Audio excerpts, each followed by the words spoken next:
Kita langsung saja buka di dalam Kejadian 4 ayat 1 sampai 7.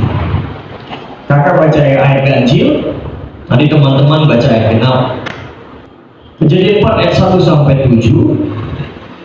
Kemudian manusia itu bersetubuh dengan Hawa, istrinya, dan mengandunglah perempuan itu, lalu melahirkan Kain. Maka kata perempuan itu, aku telah mendapat seorang anak laki-laki dengan pertolongan Tuhan.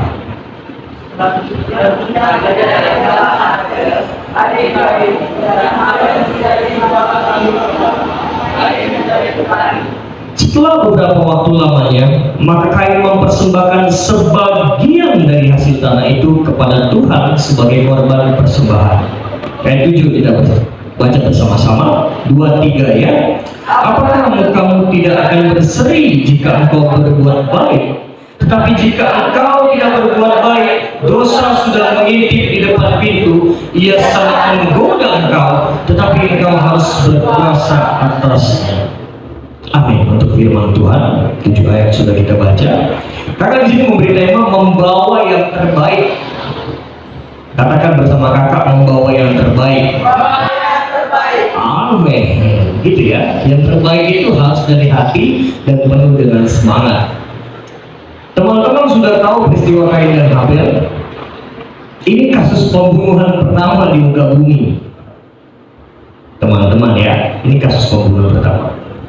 Oh, agak ngeri loh mbak firman Tuhan hari ini. Enggak. Tapi kakak ngambil sisi satunya, yaitu persembahan.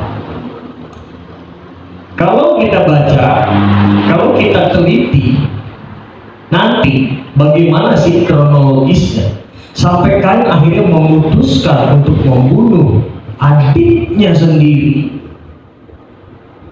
Adiknya sendiri. Garis bawahi kata adik ya, adik sendiri, adik kandung.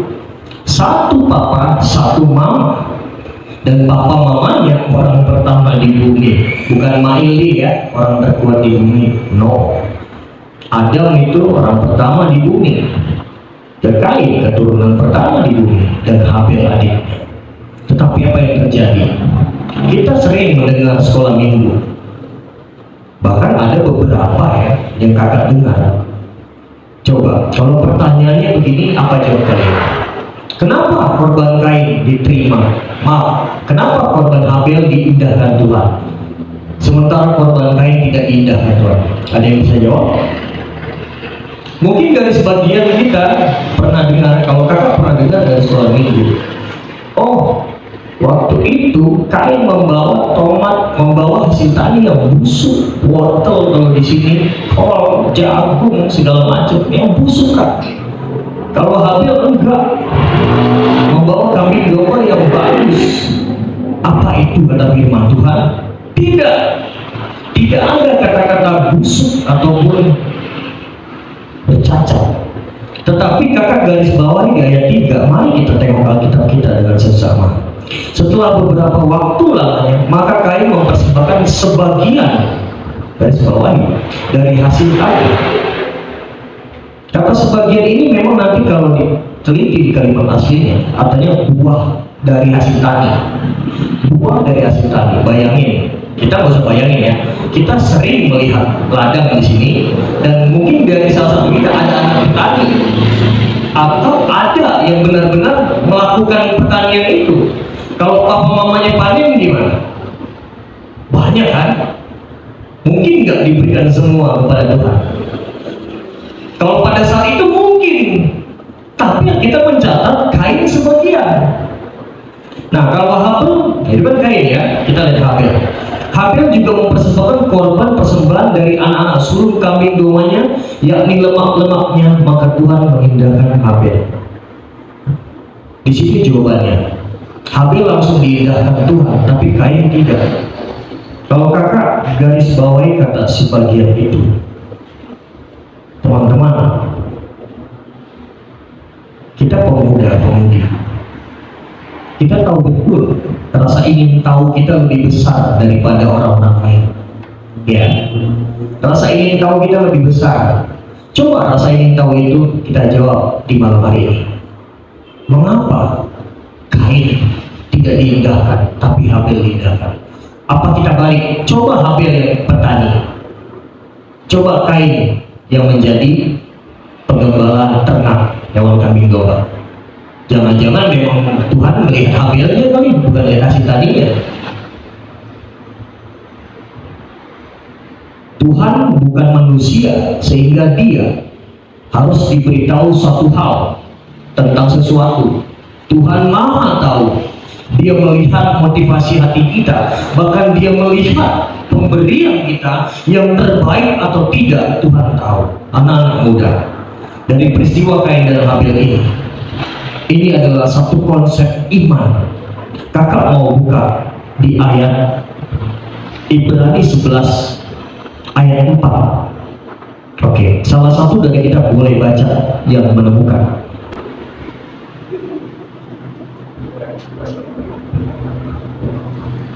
Ibrani 11, karena iman Habil telah mempersembahkan kepada Tuhan korban yang lebih baik daripada korban Kain.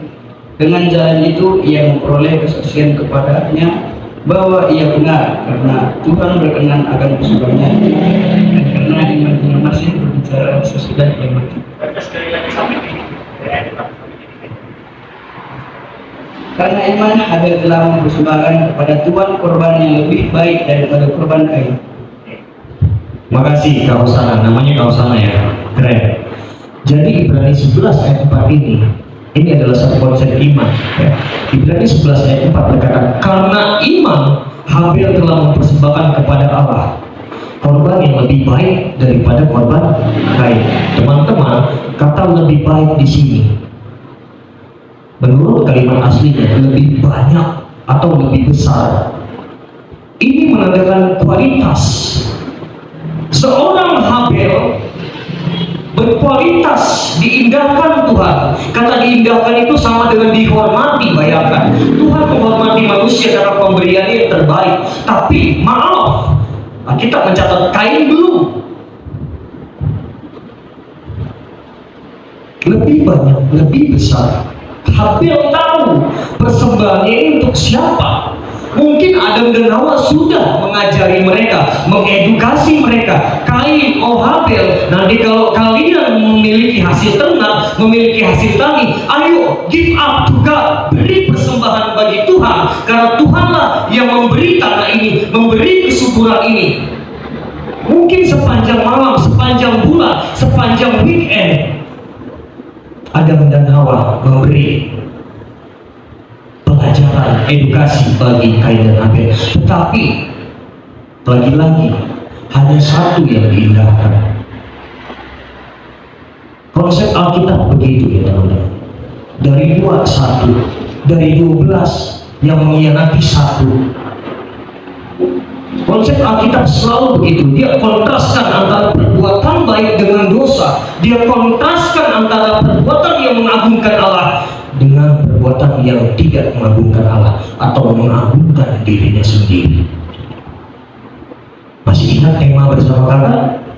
Membawa yang terbaik. Karena iman, maka Bang Joshua, Bang Hosana, Bang Boas datang malam minggu ke tempat ini. Iya dong, karena iman, bukan karena mau lihat. Gak apa-apa, kalau pemuda itu bonus ya, namanya juga pemuda, ya kan? Pemuda kan darah muda. Tapi karena imanlah kalian sampai di tempat ini. Walaupun kadang-kadang memiliki keraguan, pemuda gaya, pemuda gaya ngapel kali ya, atau main kali ya, atau jangan aja deh, kongko-kongko nonton Piala Dunia. Haleluya, hari ini adalah hari Piala Dunia. Berat bagi orang yang suka bola kayak Bang Hemi dan Dosa untuk memutuskan, apalagi timnas kesayangannya, contoh Argentina main. Ampun, khotbahnya pelan-pelan aja deh, cepet kayak khotbahnya gitu. Karena apa? Timku udah kemarin kalah sama Arab Saudi ya. Jadi sekarang harus menang, contoh ya. Nah, kata membawa yang terbaik itu bisa kita lakukan, amin? Amin dong. Karena rata-rata teman-teman, orang yang tulus selalu berkorban. Kenapa selalu berkorban?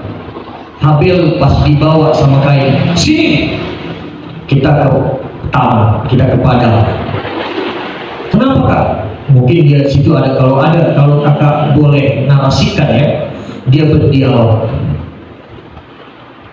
Di situ ada iri hati, ada panas hati, dan Tuhan katakan, Tuhan ingatkan nggak? Tuhan ingatkan, Tuhan itu baik dari apa? Dari ingatan.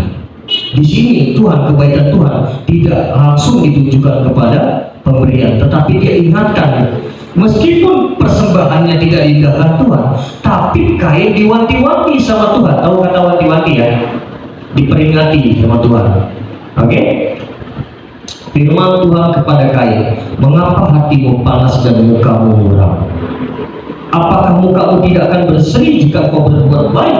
Tapi jika kau tidak berbuat baik, dosa sudah mengintip. Hati-hati teman-teman, pemuda-pemudi. Abang juga bukan pernah muda, abang masih muda dan akan selalu muda. Artinya ada apa ya? Gejolak di sini, gejolak ya. Muda-mudi, rawan. Dalam tanda kutip, kita sama-sama mengetahui si doi glowing, si doi kekar, suspek segala macam, itu rawan loh, rawan sekali. Itu godaan di depan pintu, kita bisa aplikasikan kepada hidup muda-mudi. Jadi beda teman-teman. Kita boleh contoh iman Habel, walaupun di sini Tuhan Yesus belum menyatakan diri pakai kata Elohim di sana Allah, tetapi Habel nurut apa kata orang tuanya yang mengedukasi. Tetapi Kain tidak.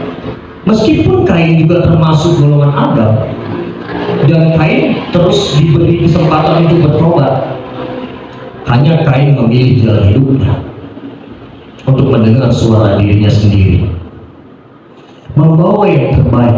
Seorang tidak akan bisa membawa yang terbaik kalau dalam keadaan panas hati. Seorang tidak bisa membawa yang terbaik kalau keadaan muram. Seorang tidak bisa membawa yang terbaik kalau galau, melo.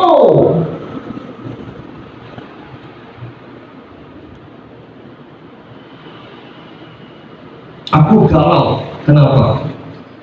Papa saya lebih cenderung dominan ke adik saya ketimbang mengasihi saya. Fenomena-fenomena sederhana ini juga bisa bikin galau, teman-teman pemuda. Ingat, kata kuncinya apa? Tema kita jadikan kata kunci aja, membawa yang terbaik. Kata mempersembahkan di sini artinya membawa kepada atau memperlakukan. Bagaimana kita memperlakukan tubuh kita? Seperti yang tadi abang sudah singgung di awal.